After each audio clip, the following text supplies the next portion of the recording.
let me bring you another video with some other ideas on Rhonda's quilt right here. Yes, she mailed this to me. Yes, I take quilts by mail all the time.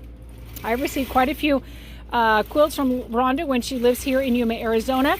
And this one she has mailed to me, and I'm all about it. It's fantastic. She's back at her other house right now. I live in Yuma, so a lot of people are back and forth throughout the year.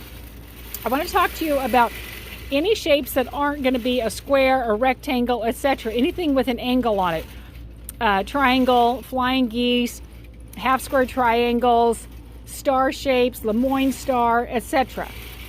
Anytime you have the with a hypotenuse on it, basically, you're going to have at least one biased edge and maybe two, depending upon how you cut that block out. You want to be very gentle when you're doing that because that bias edge is extremely stretchy.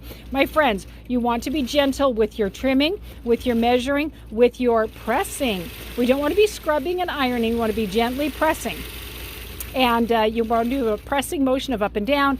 I talk about the fact that you could take a lovely triangle and turn it into a perfect triangle and turn it into a very imperfect parallelogram just by doing some extra scrubbing on it. So we don't want to have that happen.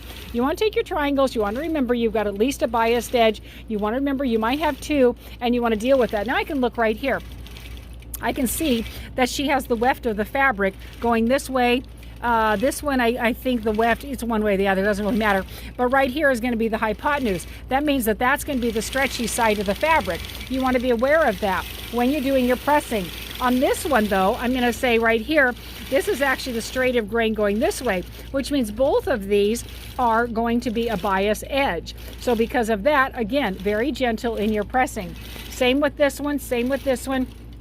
I can see by how they were cut out that this one has two bias edges and two bias edges, where up here this one only has one bias edge. So gentle pressing when you have bias edges. Otherwise you might end up with a piece that doesn't look much like a triangle anymore, and it's not going to fit as well as it would if you were being careful in your pressing job. So very nice, very nice.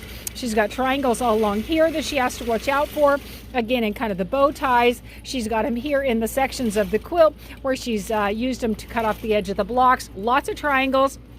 Nicely done in the pressing. I can tell they haven't been distorted. I just like to bring that up.